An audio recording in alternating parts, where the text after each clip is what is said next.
আসসালামু আলাইকুম সবাইকে ইএসপি ক্লাসে অনেক অনেক শুভেচ্ছা। আজকে আমরা যেই শব্দটা নিয়ে আলোচনা করব এটা একটা ইন্টারোগেটিভ ওয়ার্ড, অন্যদিকে ডব্লিউএইচ ওয়ার্ড, অর্থাৎ এক একজনে এক একভাবে এই শব্দটাকে প্রকাশ করে। কেউ বলে ইন্টারোগেটিভ একটা ওয়ার্ড, অনেকে আবার বলে লিঙ্কিং একটা ওয়ার্ড, অনেকে আবার বলে ডব্লিউএইচ ওয়ার্ড। আর আসলে সবগুলো কিন্তু একটা, সবগুলোই ওয়ার্ড একটাকে মিন করে। তো এটার প্রথমে আমি এটার সম্পর্কে যেটা বলবো, যে বিষয়টা সেটা হচ্ছে এটার উচ্চারণটা। আমরা অনেক সময় এই শব্দটাকে হয়েন উচ্চারণ করি, বাংলা হয়ের মতো প্রথমে হ উচ্চারণ করি, হয়েন। তো আসলে শব্দটার উচ্চারণটা কিন্তু হ দিয়ে না, শব্দটার উচ্চারণটা হবে অ, স্বর দিয়ে, স্বর দিয়ে। তো এটার উচ্চারণটা হচ্ছে অয়েন, হয়েন নয়, অয়েন। এখন আমরা জানবো এই শব্দটার বাংলা অর্থ কি কি হতে পারে। আমরা সবাই জানি এটার বাংলা অর্থটা হচ্ছে কখন, কখন। আবার এও জানতে হবে সব সময়, সব জায়গা, সব ক্ষেত্রে কখন অর্থ প্রকাশ করে না। কিছু কিছু ক্ষেত্রে এই অয়েন শব্দটার অর্থ যখনও দেখা যায়, যখনও প্রকাশ করা হয়। এখন কখন যখন প্রকাশ করা হয় আমরা সেটাও দেখব। তবে তার আগে যে কথাটা আমাদেরকে জানতে হবে সেটা হচ্ছে অয়েন শব্দটা দ্বারা মূলত একটা সেন্টেন্সে কি জানতে চাওয়া হয়, সেটা হচ্ছে সময়। যে কোনো সেন্টেন্সে একটা সময় সম্পর্কে কোনো প্রশ্ন করার ক্ষেত্রে যে শব্দটা ব্যবহার করা হয় সেটা হচ্ছে অয়েন, এটা মনে রাখবে। এখন প্র্যাকটিক্যাল আমরা যখন দেখব একটা সেন্টেন্সের ভিতরে, যেমন এখানে একটা সেন্টেন্স রয়েছে, when are you going on vacation, শেষে কিন্তু প্রশ্নবোধক চিহ্ন দেওয়া আছে না? আছে। এই প্রশ্নবোধক চিহ্ন যখন থাকবে এবং প্রথমে যখন একটা ডব্লিউএইচ ওয়ার্ড থাকবে তখন আমরা ধরে নিব এটা একটা ইন্টারোগেটিভ সেন্টেন্স, অর্থাৎ প্রশ্নবোধক বাক্য। ওকে, এখন আমাদেরকে জানতে হবে এই অয়েন শব্দটা দ্বারা কি আসলে কি কখন বোঝাচ্ছে না যখন বোঝাচ্ছে, এটা আমাদেরকে জানতে হবে। এখন বোঝাচ্ছে কখন, কি বোঝাচ্ছে? কখন বোঝাচ্ছে। কিভাবে বুঝলাম? কোনো সেন্টেন্সের শেষে যদি প্রশ্নবোধক চিহ্ন থাকে এবং শুরুতে যদি ডব্লিউএইচ ওয়ার্ডটা থাকে অয়েন, তখন কিন্তু মাস্ট বি ধরে নিবে এটার অর্থটা কখনই বোঝাচ্ছে।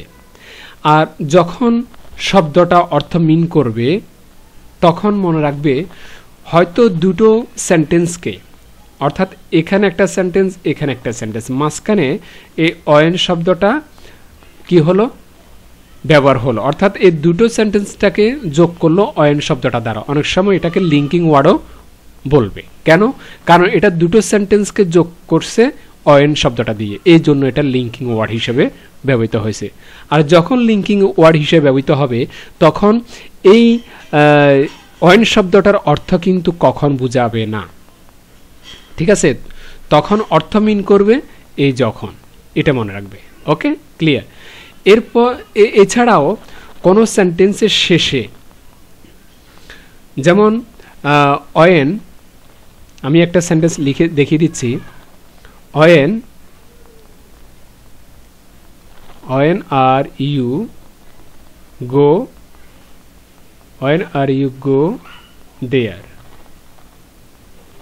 এই যে শেষে প্রশ্নবোধক চিহ্ন দিলাম আমি, অয়েন আর ইউ গো দেয়ার, এই যে প্রশ্নবোধক চিহ্ন না দিয়ে ফুল স্টপ দিলাম, এই ফুল স্টপ দিয়ে আমাকে এখানে মিন করা হচ্ছে যে এখানে আমি কোনো সময় সম্পর্কে জানতে চাচ্ছি না। কেন?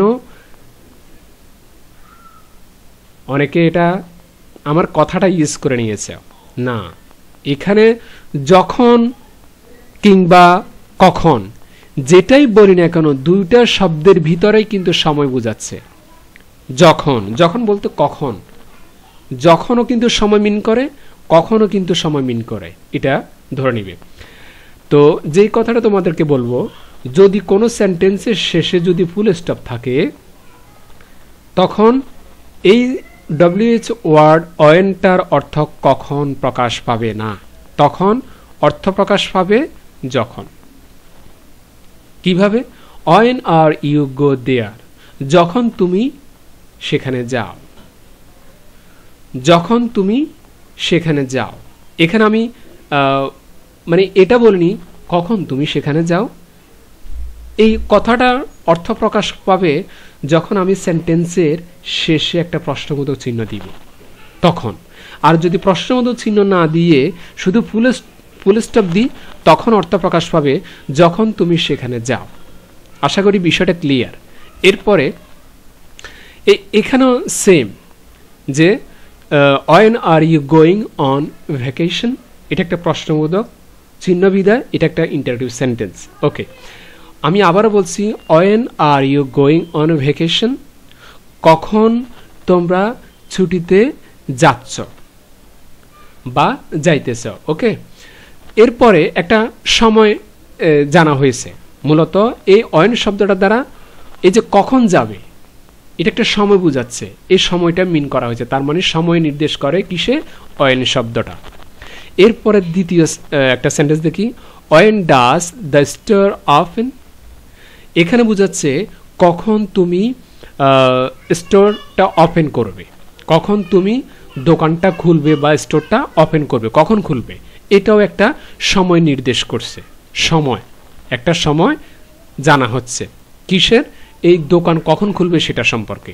ওকে, তৃতীয় নম্বর সেন্টেন্সে when is your next exam, এখানেও কিন্তু আমাকে সময় জানা হচ্ছে কি দিয়ে, when শব্দটা দিয়ে। কার কাছ থেকে, ইউর কাছ থেকে, ঠিক আছে, ব্যক্তির কাছ থেকে। কিসের সম্পর্কে, পরীক্ষার সময় সম্পর্কে, কখন সে নেক্সট পরীক্ষাটা হবে বা নেক্সট পরীক্ষা কখন, এটা একটা সময় জানা হচ্ছে।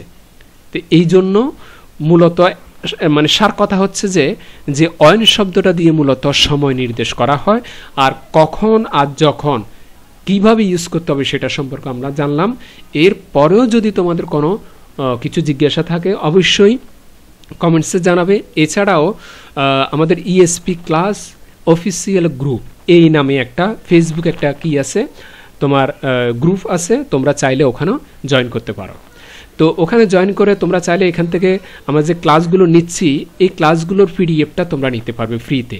এছাড়াও গ্রামাটিক্যাল যে কোনো বিষয় বা একাডেমিক তোমাদের যে কোনো বিষয়ের আনসার শিট বলো বা কোনো কিছু জিজ্ঞাসা থাকলে সেটাও তোমরা গ্রুপের সাথে অ্যাড হয়ে আমাদেরকে করতে পারবে, আমরা সর্বোচ্চ সহযোগিতা করব। আর প্লিজ চ্যানেলটা সাবস্ক্রাইব করে রাখো, পরবর্তীতে যাতে করে যে কোনো ক্লাস আপলোড দেওয়া মাত্র সেটার নোটিফিকেশন তুমি পাও। খুদা হাফেজ।